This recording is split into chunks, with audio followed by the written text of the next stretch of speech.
વલણ રાખવામાં આવે છે।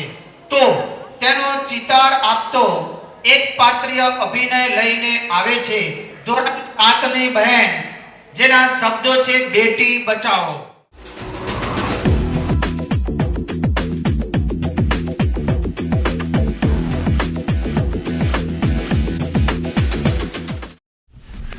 મમ્મી મમ્મી, હું તને ખૂબ પ્રેમ કરીશ। હું તને ઘરકામમાં મદદ કરીશ, તને કોઈ વાતમાં પરેશાન નહીં કરું। મમ્મી, હું તારું પ્રતિબિંબ બનીને રહીશ। મમ્મી, તું કંઈક તો બોલ, તું આમ ચૂપ કેમ છે? પપ્પા, હું ભાઈની જેમ કોઈ જીદ નહીં કરું। હું તમને કોઈ વધારાનો ખર્ચ નહીં કરાવું। સરકારી નિશાળમાં ભણીશ। હું જાતે જ મહેનત કરીશ। મારે કોઈ ટ્યુશન કે વધુ સગવડની જરૂર નથી। તમે ચિંતા ન કરતા, હું તમને કોઈ જ ટેન્શન નહીં આપું। હું તમારી લાડકી દીકરી થઈને રહીશ, તમારું નામ રોશન કરીશ। તમે જ્યારે થાકીને ઘરમાં આવો ત્યારે હું તમને હસતા મોંએ પાણીનો ગ્લાસ આપીશ। તમારી માટે સરસ સરસ વાનગીઓ બનાવતા શીખીશ। સાચે જ પપ્પા, હું કોઈ જીદ નહીં કરું, પરંતુ તમે કંઈક તો બોલો। દાદીમા, મને ખબર છે તમારે દીકરો જોઈતો હતો, કુળદીપક, પરંતુ હું તમારા કુળનું નામ રોશન કરીશ।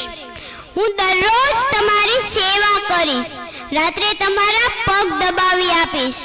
દાદીમા, હું તમારો ખૂબ જ ખ્યાલ રાખીશ।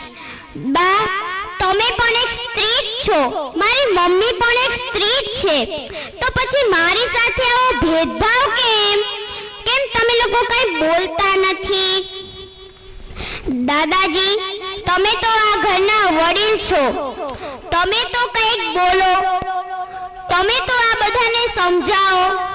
તમે જે ભગવાનના મંદિરે દરરોજ જાઓ છો ને, તે ભગવાને બનાવેલ આ સુંદર મારે જોવી છે। મારે પણ મારી માના ખોળામાં આરોટવું છે, પપ્પાની આંગળી પકડીને ચાલતા શીખવું છે, તેમની કમર પર બેસીને ઘોડો ઘોડો રમવું છે, બા પાસેથી સરસ વાર્તાઓ સાંભળતા સૂવું છે, આ સરસ મજાની દુનિયાને જોવી છે, પૃથ્વી પર પાપા પગલી ચાલવું છે, પક્ષીઓના મીઠા ગીતો સાંભળવા છે, મારે પણ જીવનનો આનંદ ઉઠાવવો છે, મારે આ ખુલ્લી હવામાં શ્વાસ લેવો છે।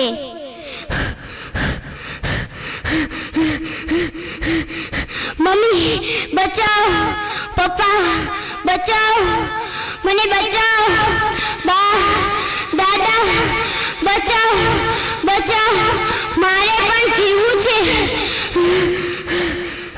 હોય કથની કરણી એક સમાન।